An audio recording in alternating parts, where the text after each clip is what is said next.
Naan declaration اور non compliance record پہ پیش کر دی ہے جو عمران نیازی صاحب نے اپنے دستخطوں کے ساتھ کی ہے، تو یہ بات ایک عام پاکستانی سمجھنے سے قاصر ہے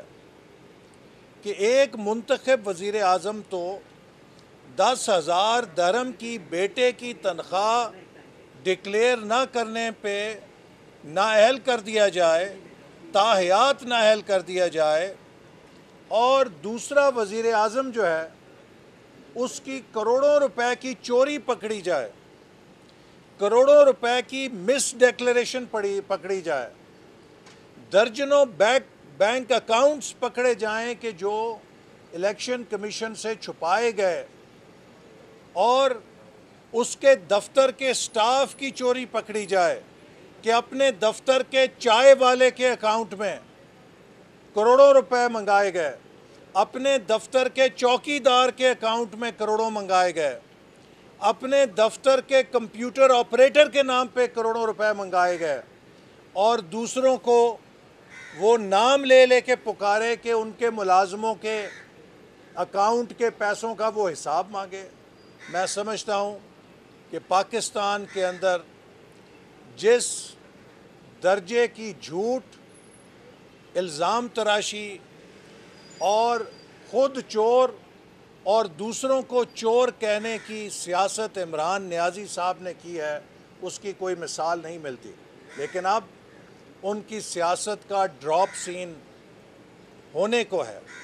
میں الیکشن کمیشن سے مطالبہ کرتا ہوں کہ یہ شخص جس کی چوری پکڑی گئی ہے، اگر اس کی نااہلی میں دیر کی گئی تو اسے موقع ملے گا، یہ پاکستان کے اندر انتشار پیدا کرے گا، خون ریزی پیدا کرے گا، پاکستان کے اندر فساد پیدا کرے گا۔ لہٰذا جب عمران نیازی کی چوری پکڑی جا چکی ہے تو فوری طور پہ قانون کے مطابق ان کی نااہلی کا حکم صادر کیا جائے تاکہ انصاف لوگوں کو ہوتا ہوا نظر آئے، اور ایک فسادی لیڈر جو اب اپنی ناکامی اور نااہلی کو دیکھ کر ملک میں فساد پیدا کرنے پہ تلا ہوا ہے، قوم اس کے فساد اور شر سے بچ سکے۔ اسی طرح عمران نیازی ہائی کورٹ کے بھی بھگوڑے ہیں۔ پچھلے 1.5 سال سے اسلام آباد ہائی کورٹ ایک صحافی رانا ابرار کی درخواست پہ ان سے بیرونی تحفوں کا حساب مانگ رہی ہے۔ میں مطالبہ کرتا ہوں، عدلیہ سے مؤدبانہ گزارش کرنا چاہتا ہوں کہ اس جھوٹے سیاستدان، اس الزام تراشی کرنے والے سیاستدان کا، جس کا اپنا دامن داغدار ہے، حساب لیا جائے۔ اس جھوٹے صادق اور امین کا اصل چہرہ قوم کو دکھایا جائے۔ بیرون ملک جو تحفے ملے ان کو انڈر ویلیو ڈکلیئر کر کے سرکاری خزانے کو نقصان پہنچا کے ہتھیایا گیا۔ اگر بات یہاں پہ ختم ہو جاتی تو چلیں ایک کڑوا گھونٹ پیا جا سکتا تھا۔ جو بات پاکستان کے لیے، پاکستان کی غیرت کے لیے ناقابل برداشت ہے کہ پاکستان میں ایک ایسا تیسرے درجے کا سربراہ مملکت آیا جس نے غیر ملکی تحفوں کو انڈر ویلیو کر کے اس لیے توشہ خانہ سے لیا کہ یہ میرے لیے ذاتی مومنٹوز ہیں، یہ یادگار ہیں جو میں اپنے پاس رکھنا چاہتا ہوں، لیکن ان تحفوں کو مارکیٹ کے اندر بیچ دیا گیا۔ آج تک پاکستان کے کسی سربراہ مملکت نے یہ حرکت نہیں کی تھی کہ غیر ملکی تحفوں کو مارکیٹ میں بیچ کر ان سے منافع خوری کی ہو۔ عمران نیازی صاحب نے یہ جرم بھی کیا ہے تو عقل یہ ماننے پہ تیار نہیں ہے کہ جہاں ہمیں جھوٹے مقدموں پہ مہینوں سالوں جیل کی کوٹڑیوں میں رکھا گیا ہے. مجھے کہا گیا کہ آپ نے Narowal support city high Jack کر لیا. کبھی جہاز ہائی جیک کرنے کے ہم پہ مقدمے بنے، کبھی سپورٹ سٹیڈیم ہائی جیک کرنے کے جھوٹے مقدمے بنا کے ہمیں سزائے موت کے قیدیوں کی چکی میں ڈالا گیا. اور عمران نیازی کو اس کی چوری پکڑے جانے کے باوجود کہ اس نے کروڑوں روپے کی غیر ملکی فنڈنگ کیس میں چوری بھی کی ہے اور پاکستان دشمنوں سے بھی فنڈنگ حاصل کی ہے، کس بات کا بلینک چیک دیا گیا ہے کہ یہ لوگوں کی پگڑیاں اچھالے، یہ پاکستان کے اندر فساد برپا کرے. اسی طرح یہ غیر ملکی تحفوں کو مارکیٹ میں بیچ کے پاکستان کی غیرت کا جنازہ نکالے اور پاکستان کا بڑا غیرت مند لیڈر بن کے خود کو نسیم حجازی کے ناول کا ہیرو بنا کے پیش کرے. میں سمجھتا ہوں کہ پاکستان کی غیرت، پاکستان کی خودداری اور پاکستان کی خود مختاری کا جتنا سودا عمران نیازی نے کیا ہے پاکستان کی تاریخ میں کسی نے نہیں کیا. اور میری الیکشن کمیشن سے استدعا ہے کہ تحریک انصاف کی جو ملتوی کرنے کی استدعائیں ہیں ان کو نظر انداز کر کے جو فورن فنڈنگ کیس میں چوری ریکارڈ پہ آ چکی ہے اس کی بنا پر عمران نیازی کو فی الفور نااہل قرار دیا جائے،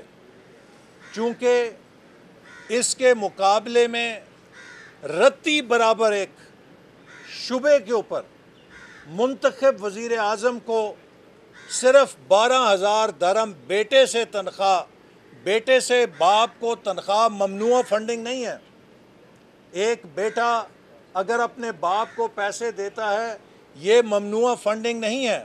اور اس نے پیسے وصول بھی نہیں کیے. صرف اس بنیاد پہ نواز شریف صاحب کو نااہل کیا گیا کہ آپ کے بیٹے سے آپ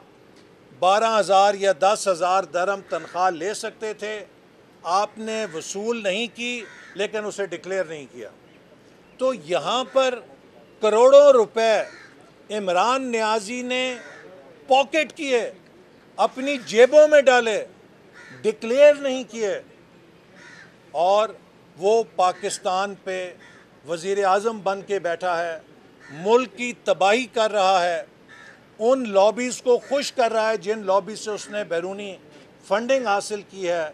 ان کو خوش کرنے کے لیے پاکستان میں انتشار پھیلا رہا ہے، پاکستان کے اداروں کو بے وقت کر رہا ہے، پاکستان کی سپریم کورٹ کو بے وقت کر رہا ہے. اور میں بار بار یہ کہنے سے نہیں چوکتا کہ 75 سالوں میں کوئی ایک مثال نہیں ہے کہ کسی لیڈر نے، کسی حکومت نے سپریم کورٹ کے فیصلے کو 7 مہینے تک اپنے جوتی کی نوک پہ رکھا ہو. یہ کارنامہ بھی عمران نیازی کا ہے کہ پنجاب کے بلدیاتی نمائندوں کو سپریم کورٹ کے چیف جسٹس کی سربراہی میں بینچ نے بحال کیا. 7 مہینے تک ڈھٹائی کے ساتھ عمران نیازی اور عثمان بزدار نے اس فیصلے کے ساتھ جو سلوک کیا وہ مجسٹریٹ دفعہ 30 کی عدالت کے فیصلے کے ساتھ بھی نہیں ہوتا. لیکن وہ بیٹھا ہوا ہے، اسے کوئی پوچھ نہیں سکتا. تو میں پوچھنا چاہتا ہوں کہ جہاں ایک وزیر اعظم کو 10-12 ہزار درہم بیٹے کی تنخواہ پہ نکال دیا جاتا ہے، یوسف رضا گیلانی کو ایک خط نہ لکھنے کے اوپر کھڑے پیر فارغ کر دیا جاتا ہے، یہ عمران نیازی کے پاس کون سی گیدڑ سنگھی ہے، اس کے پاس کون سی وہ سلیمانی ٹوپی ہے کہ اس کا جرم کسی کو نظر نہیں آتا. یہ سپریم کورٹ کی حکم عزولی کرے 7 مہینے تب بھی کرسی پہ بیٹھا ہے. یہ کروڑوں روپے کے فنڈ کھا جائے، اس کی چوری پکڑی جائے، وہ ڈکلیئر نہ کرے، تب بھی کرسی پہ بیٹھا ہے۔ توشہ خانہ سے کروڑوں روپے کے غیر ملکی تحفے کھا جائے اور ان کا حساب نہ دے، پوری دنیا سے رسیدیں مانگے اور اپنی رسیدیں نہ تحفوں کی دے نہ غیر ملکی فنڈنگ کی دے اور اپنے بینک اکاؤنٹ چھپائے، وہ چوری پکڑی جائے، پھر بھی کرسی پہ بیٹھا ہے۔ میں پاکستان کے قانون نافذ کرنے والے اداروں سے درد مندی کے ساتھ اپیل کرتا ہوں کہ سپریم کورٹ سے میری گزارش ہے کہ جو contempt of court Punjab local bodies کے فیصلے میں ہوئی ہے، اس پہ عمران نیازی اور عثمان بزدار کو سزا دی جانی چاہیے۔ میری الیکشن کمیشن سے استدعا ہے کہ جو چوری عمران نیازی کی کروڑوں روپے کی پکڑی جا چکی ہے، اس کے اوپر انہیں نااہل قرار دیا جائے۔ اور اس دیر اور التوا کا نتیجہ یہ ہے کہ وہ الیکشن کمیشن کے ضابطۂ اخلاق کی بھی دھجیاں بکھیر رہا ہے۔ الیکشن کمیشن وزیر اعظم کو کہتا ہے کہ آپ نے جلسوں میں انتخابی مہم میں نہیں جانا، اور عمران نیازی ڈنکے کی چوٹ پہ اس کوڈ آف کانڈکٹ کی دھجیاں اڑاتا ہے، جلسے کرتا ہے انتخابی مہم میں، اور الیکشن کمیشن کو للکارا لگاتا ہے کہ میرا کچھ بگاڑ سکتے ہو تو بگاڑ دو۔ ہائی کورٹ اس سے غیر ملکی تحفوں کی فہرست مانگتا ہے، اور وزیر اعظم جو کہ قوم کو یہ مثالیں دیتا تھا کہ ریاست مدینہ میں اگر خلیفہ 2 چادروں کا لباس بنائے تو اس سے ایک عام شہری دوسری چادر کا حساب پوچھتا ہے اور خلیفہ جواب دہ ہوتا ہے، تو ریاست مدینہ کے اس خود ساختہ خلیفہ سے ایک صحافی 1.5 سال سے کہہ رہا ہے کہ جناب امیر المومنین صاحب، ہمیں یہ تو بتاؤ کہ کہاں سے تحفے لیے ہیں، کس کس سے کون سے تحفے لیے ہیں، ان کی فہرست ہی دے دو۔ اور وہ خود ساختہ امیر المومنین جو ہے ریاست مدینہ کا ورد کرتے ہوئے نہیں تھکتا، لیکن وہ کہتا ہے کہ میں کسی کو جواب دہ نہیں ہوں، میں چوری بھی کروں گا،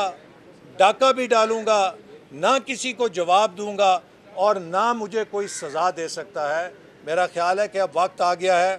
کہ اس جھوٹ اور فریب کا پردہ چاک کر کے پاکستانی قوم کو عمران نیازی کی اصلیت واضح کی جائے کہ اس نے پاکستان کے نوجوانوں سے، پاکستان کی قوم سے دھوکہ کیا ہے، اور جو دھوکے باز ہے اس کی سزا وزیر اعظم ہاؤس نہیں ہے، اس کی سزا اڈیالہ جیل ہے۔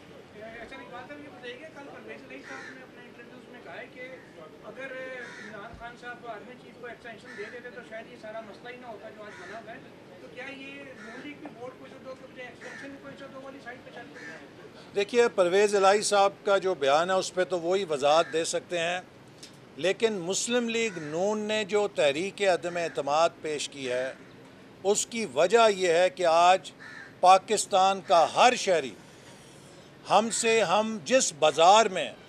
جس محلے میں، جس گلی میں، جس گاؤں میں جاتے ہیں، ایک ہی سوال کرتا ہے کہ ان ظالموں کو نکالو، انہوں نے غریب کا جینا دوبر کر دیا ہے۔ اس حکومت کی نااہلی نے جو مہنگائی توڑی ہے اس سے غریب آدمی کا جینا محال ہو گیا ہے۔ ہم نے 22 کروڑ عوام کے مطالبے پر اور امنگوں کے اوپر اس حکومت کے خلاف تحریک عدم اعتماد دی ہے۔ میں ایک بات اور واضح کرنا چاہتا ہوں، کل سے حکومتی وزراء جناب شہباز شریف صاحب کے ایک بیان کو ٹوسٹ کر کے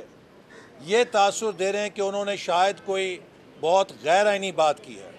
شہباز شریف صاحب نے یہ کہا ہے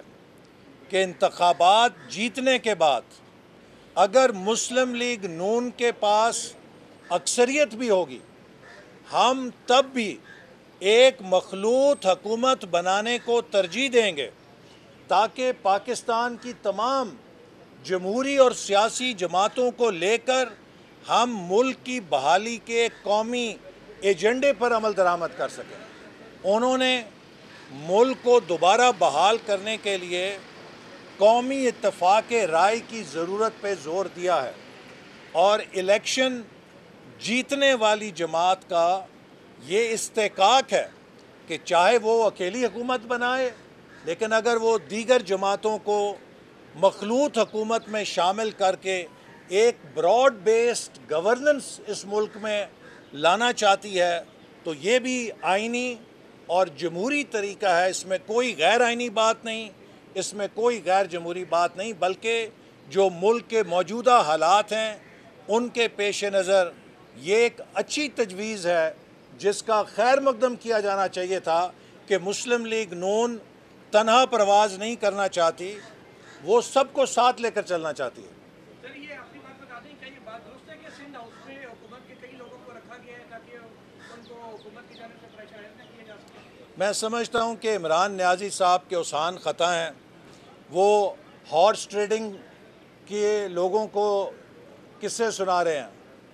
بابا، ہارس ٹریڈنگ ہوتی ہے اپوزیشن سے حکومت میں جانا۔ آپ ان 6 ایم پی ایز کا جواب دیں جو پنجاب میں مسلم لیگ نون کے آپ نے توڑے، پیسے دے کر، لالچ دے کر۔ آپ کے لیے اپوزیشن سے 6 ایم پی اے عثمان بزدار کے ساتھ بٹھانا حلال ہے، اور اگر آپ کے ایم این ایز اپنے عوام کے دباؤ میں، اپنے ضمیر کے دباؤ میں آپ کی گورننس کے خلاف، آپ کی پالیسیوں کے خلاف آواز اٹھائیں اور حکومت کے بجائے وہ اپوزیشن کے موقف کو درست قرار دیں جو کہ عوام کا موقف ہے، وہ پاکستان کے عوام کے ساتھ آئیڈینٹیفائی کریں، تو وہ ہارس ٹریڈنگ ہے۔ بابا، کسے نہیں معلوم کہ ایف آئی اے آپ کے پاس ہے، نیب آپ کے پاس ہے، جو آپ کی حکومت سے ذرا ادھر ہوتا ہے اس کو نیب کا نوٹس ٹک جاتا ہے۔ نیب تو آپ کے گھر کی لونڈی بنی ہوئی ہے۔ لگتا ہے کہ چیئرمین نیب نے کال اپ نوٹسز کا جو پیڈ ہے وہ آپ کے دفتر میں جمع کرا دیا ہے کہ میری طرف سے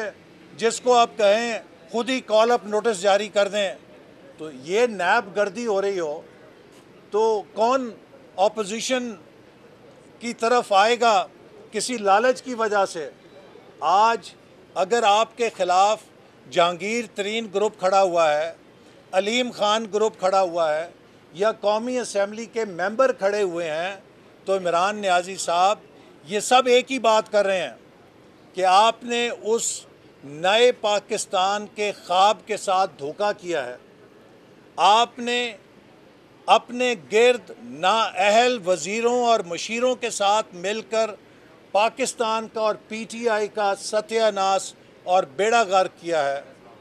تو یہ ہارس ٹریڈنگ نہیں ہے، یہ ان لوگوں کی آواز ہے جو وہ آپ کے پالیسیوں کے خلاف احتجاج کی بلند کر رہے ہیں۔ بجائے یہ کہ آپ اپنے گریبان میں جھانکیں، آپ لوگوں کو دھمکا رہے ہیں، لوگوں کے خلاف بندوقیں دکھا رہے ہیں۔ پاکستان کا کون سا وزیر اعظم ہے، کون سا دنیا کا لیڈر ہے جو اپنے مخالفین پہ بندوقیں تاننے کی بات کرتا ہے؟ آپ اس ملک سے انتہا پسندی کیسے ختم کریں گے؟ جب کسی ملک کا وزیر اعظم مخالفین پہ بندوقیں تانے کی بات کرے گا تو اس ملک کے اندر قتل و غارت گری کیسے ختم ہوگی؟ جب اس ملک کا وزیر اعظم مخالفین کے خلاف گالی گلوچ اور غلیظ زبان استعمال کرے گا تو اس ملک میں شائستگی، تہذیب اور اخلاقی اقدار کیسے جنم لیں گی؟ جب اس ملک کا وزیر اعظم نوجوانوں کو تشدد کی ترغیب دے گا تو اس ملک کا نوجوان کیسے جمہوری رویوں کے ساتھ تحمل اور برداشت کی طرف آئے گا؟ عمران خان اب ایک وائرس ہے پاکستانی جمہوریت کے اندر۔ اگر اس وائرس کو نظام سے نہ نکالا گیا تو یہ پورے نظام کو کرپٹ کر کے تشدد، انتشار اور کولیپس کی طرف لے جائے گا۔ لہٰذا اس وائرس کا اینٹی وائرس پروگرام آ گیا ہے، اس کا نام تحریک عدم اعتماد ہے، اور انشاءاللہ اس تحریک عدم اعتماد سے یہ عمران خان کا جو جھوٹ، فریب اور تشدد اور نفرت کا وائرس پاکستانی اور کرپشن کا وائرس پاکستان کی سیاست میں داخل ہوا ہے، اس کو واش کر دیا جائے گا تاکہ ہمارا نظام آئین کے مطابق دوبارہ پٹڑی پہ چلے، ہم اس ملک کے وفاق کو دوبارہ مضبوط کریں، تمام جمہوری قوتوں کو اکٹھا کریں، میڈیا کو آزادی دیں، عدلیہ کو آزادی دیں اور پارلیمنٹ کو اس کا کردار دیں تاکہ یہ ملک دنیا میں ایک مضبوط معیشت کے طور پہ ابھر سکے۔ بہت شکریہ۔